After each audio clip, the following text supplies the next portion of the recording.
Assalamualaikum. Welcome to my channel Femina Cooking Lifestyle. Today recipe panna cotta. ரொம்ப ஈஸியான ரொம்ப டேஸ்டியான இந்த panna cotta ரெசிபியை எப்படி செய்யறதுன்னு பார்க்கலாமா? ஒரு சாஸ்பேன்ல 1/2 லிட்டர் பால் எடுத்துர்க்கேன். தண்ணி சேர்க்க கூடாது. இந்த 1/2 லிட்டர் பாலை அப்படியே நல்லா காய்ச்சி இந்த மாதிரி பொங்குற அளவுக்கு எடுத்துக்கலாம். இது நல்லா கொதிச்சு வந்ததுக்கு அப்புறம் 10 கிராம் வந்து நான் கடல் பாசி எடுத்துர்க்கேன். உங்ககிட்ட ஜெலட்டின் இருந்துச்சு அப்படினா ஒரு 2 ல இருந்து 2.5 ஸ்பூன் வர அளவுக்கு நீங்க எடுத்துக்கலாம். எல்லா ஊர்லயும் வந்து ஜெலட்டின் கிடைக்காது. அதுக்காக நான் இன்னைக்கு கடல் பாசில தான் செஞ்சு காட்ட போறேன். கடல் பாசி நல்லா கரையிற அளவுக்கு இந்த அளவுக்கு நல்லா மிக்ஸ் பண்ணி விட்டுக்கோங்க. இப்போ உங்களுக்கு தேவையான அளவு சுகர் எடுத்துக்கோங்க. நான் வந்து 1/4 கப் வர அளவுக்கு சுகர் எடுத்துக்கிறேன்.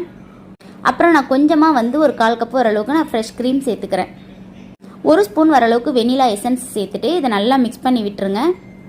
கட்டி இல்லாமல் நல்லா மிக்ஸ் பண்ணி விட்டுட்டு ஒரு கொதி வந்ததுக்கு அப்புறம் நம்ம ஸ்டவ் ஆஃப் பண்ணிடலாம்.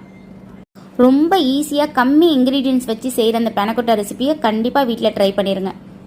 இப்போ நம்ம வடிகட்டி எடுத்துகிட்டு இதை வந்து வடித்து எடுத்துக்கலாம். அப்போ தான் நம்ம சாப்பிட்றப்ப ரொம்ப ஸ்மூத்தாக இருக்கும். ஒரு ஸ்பூன் எடுத்து நீங்கள் வாயில் வச்சிங்க அப்படின்னா டேஸ்ட்டு சும்மா அல்டிமேட்டாக இருக்கும். கண்டிப்பாக ட்ரை பண்ணி பாருங்கள்.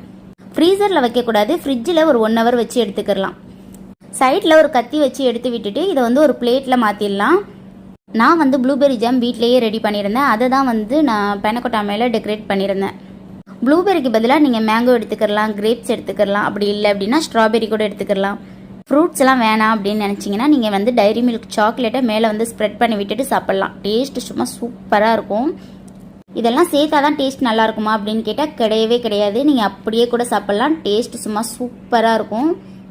ஸ்கூல் ஓப்பன் ஆகிறதுக்கு முன்னாடி ஒரு தாட்டியாவது இந்த ரெசிபியை ட்ரை பண்ணி பாருங்கள். இந்த மாதிரி இன்ட்ரெஸ்டிங்கான ரெசிபிஸ்க்கு என்னோட சேனலை ஃபாலோ பண்ணுங்கள். இதே மாதிரி வேறொரு வீடியோவில் பார்க்கலாம். தேங்க்யூ ஸோ மச் ஃபார் வாட்சிங்.